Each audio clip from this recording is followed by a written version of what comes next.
Hey guys, welcome to the Ticket Entertainment Webcast. We've got a crazy weekend coming up in a good way. Tons of stuff happening this weekend. It all sort of descends at once. You got the Film Festival, Nashville Film Festival in full swing. Vanderbilt's annual Rites of Spring Music Festival is happening. National Record Store Day, which has turned into a mini music festival of its own on Saturday. Lots of stuff to look forward to. Before we even get into that, let's look a little bit further into the future because Tpac has just announced their upcoming season, and here we have Meagan Rhodes here to tell us all about it. Thanks, Dave. Yes, they just announced it on Tuesday night. We've got some major acts coming through Nashville for the rest of 2013 and into 2014. Starts off with Jersey Boys. It's a great musical about the Four Seasons, and it was last year in 2009. So there'll be great hits, Sherry, Big Girls Don't Cry. Then it moves on in November to We Will Rock You, which is an award-winning musical based around the music of Queen, which should be really fun to see the audience if everyone breaks into Bohemian Rhapsody or something. Oh yeah, that's inevitable. It's a fabulous musical. Actor Robert De Niro and the Queen manager Jim Beach, and along with British comedian Ben Elton, they produced this musical. Okay. So, I mean, that's a lot of big names behind that, some big brains. Yeah. So it's set in the future, and it tells a tale of rebellion against conformity. So I am dying to see that one. Yeah, sounds interesting. Coming up after that, in February and in March, is Ghost and then Sister Act. There's a connection between those two. Yeah, both of which have Whoopi Goldberg. Right. Except they don't have Whoopi Goldberg in the actual musical. In the movies they're based But in the off film versions, yes, Whoopi Goldberg factored into both of those Yeah. movies. So Ghost is based off of the 1990 Patrick Swayze Demi Moore film, and it has a lot of special effects that should be really interesting to see on the stage. And Sister Act, obviously based off of Whoopi Goldberg's 1990s hit film. And then we jump into $1 Million Quartet in May of 2014. This is a Tony Award-winning film that's a tale of Elvis Presley, Johnny Cash, Jerry Lee Lewis, Carl Perkins. Who all happened to be in one studio at one Yeah. time, like one day, and it's become this thing of legend. And this was like the greatest rock band ever because the four of them were in one room at one time. It's a really cool idea. Yeah, Chuck Mead, who is in East Nashville, actually was a co-founder of this. Yeah, he So- he helped supervise the music, I believe, and people know him from BR549. Yeah, I think that I'm really looking forward to that, and I think that'll play obviously great in this town. Yeah. So that should be really cool. When's that coming in May? That's next in May? 2014. Yeah. I told you we're looking way ahead, but get your tickets now or whenever you can. I don't know. But And then the big grand finale of the whole season, the biggest show, I believe, coming is Warhorse. And Nashville has been hoping for that to come here for a while. It's pretty amazing. They've got this life-sized horse named Joey that is technically a puppet, though I don't even know how you could call it that. It's this amazing technical mechanical thing that has 3 people inside that are handling the mechanics of this so-called puppet. And it's incredibly lifelike.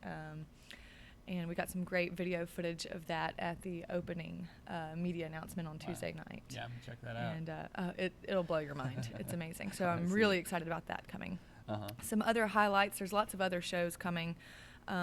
Wicked is returning, and that's always a crowd pleaser. And For like a month, looks like. yeah, they've extended the run this year because they've had such a great turnout. I've heard it's pretty popular. Yeah, and the Mannheim Steamroller Christmas should be neat. It's got synchronized light show along with the Christmas tunes, and then I Love Lucy live on stage. So it'll be an actual live taping of the show.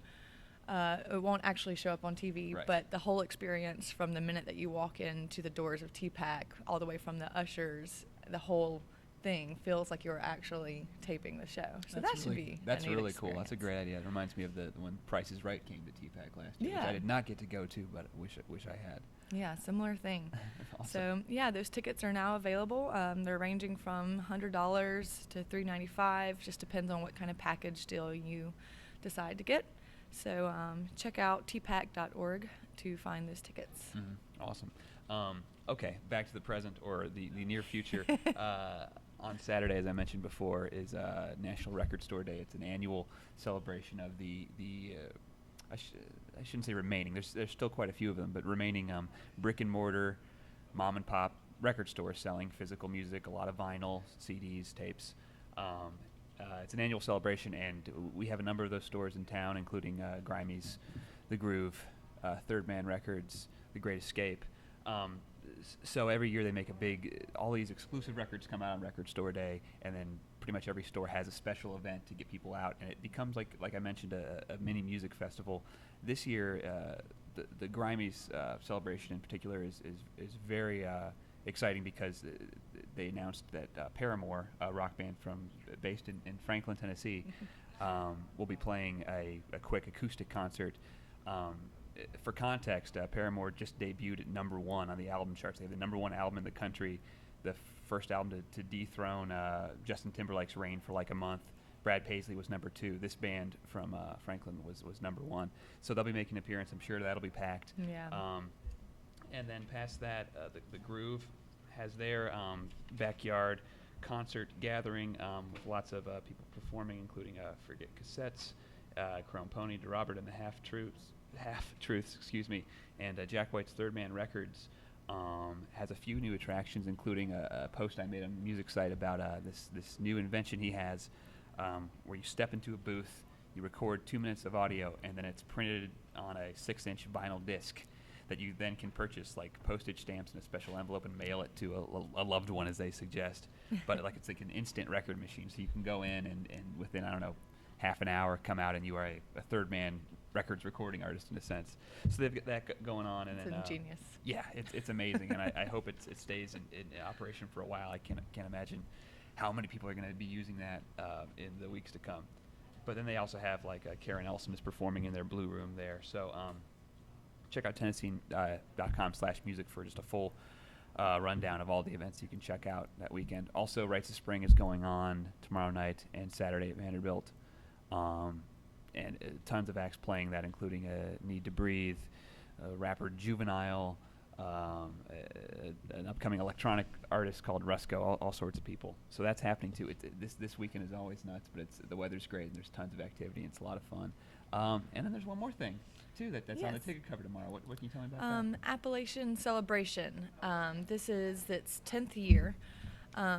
Interesting backstory on my own personal end.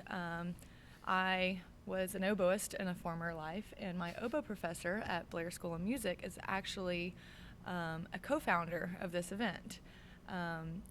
Even being an oboist, his father was a mountain banjo player, so he grew up with that music.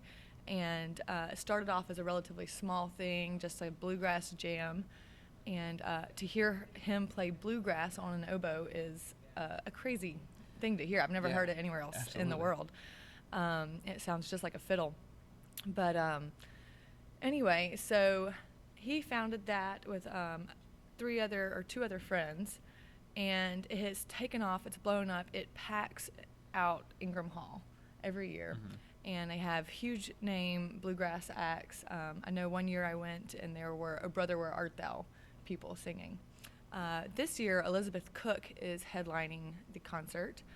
She's a very soulful, folky country music singer, also drop dead gorgeous.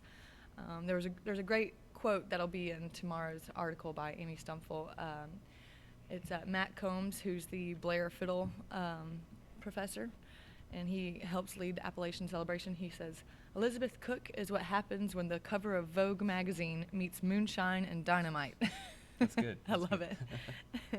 So she's currently touring in support of her 2012 EP, Gospel Plow. Mm-hmm. And her husband, who is an alt country performer, Tim Carroll, will be on guitar, and Bones Hillman of Midnight Oil fame will be on bass, and Combs will be performing on fiddle and mandolin. So that should be an extraordinary performance. Yeah. So that'll be 8 p.m. on Saturday. And it is a free performance. There will be donations taken at the door, which go to a scholarship fund at Blair to give partial tuition for promising students on mandolin, fiddle, and dulcimer. So I think that's a very neat thing Yeah. that we have that, and Blair's known for its classical music, but they actually support music of all genres. That's very cool. Very cool. Yeah. So there you have it. Rest up tonight and take your pick this weekend. Maybe hit a bunch of stuff, but there's tons of stuff to choose from. So hope you have a good time this weekend, and we'll see you next week. Thanks. Thank you.